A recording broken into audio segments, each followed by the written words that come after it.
Postcolonialism Lens. Postcolonialism literature is most commonly written about countries that have been previously colonized. A postcolonial lens would approach literature and look for what effects colonization has left on a society or an individual characters. English soldiers arrive in 17th century Virginia in search of gold. Smith, one of the soldiers, meets Pocahontas, the daughter of Chief Powhatan, and they begin to fall in love. The English think that the Powhatan are hiding the gold, and the Powhatan are afraid that the English will destroy their land, which leads to a lot of conflict. The whole issue arose from the greed of the colonists and their false accusations that the Powhatan were keeping the gold for them. Through a post-colonialist lens, this can be seen as a bad portrayal of how the colonists actually treated Native people. Most were not peaceful, and in fact, committed genocide. Paul Rusesabagina runs a hotel in Rwanda during the Hutu-Tutsi conflict that came from German colonization.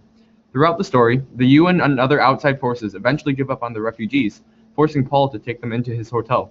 The entire issue arose from the misguided attempts from German colonizers to order the Hutu and Tutsi. Without the influence of the colonizers, the genocide that resulted from this situation and the distress that caused Paul and his family would never have happened. The story in Hotel Rwanda is a good example of a post-colonialism lens because it is told from the point of the colonized. Because of the bad conditions on Earth, humans travel to the planet Pandora to acquire a valuable mineral. They go into Pandora as avatars because the air on Pandora is poisoned. After finding that Pandora is an important planet, the humans decide to invade and even destroy the Tree of Life, something valued by the natives.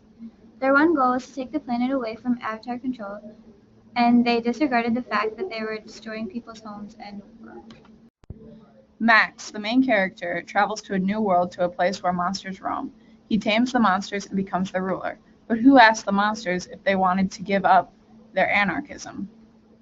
Also, the monsters apparently become dependent on a boy who has only been there for one day, even though Max refused to give them food and dictated when or when they could not dance.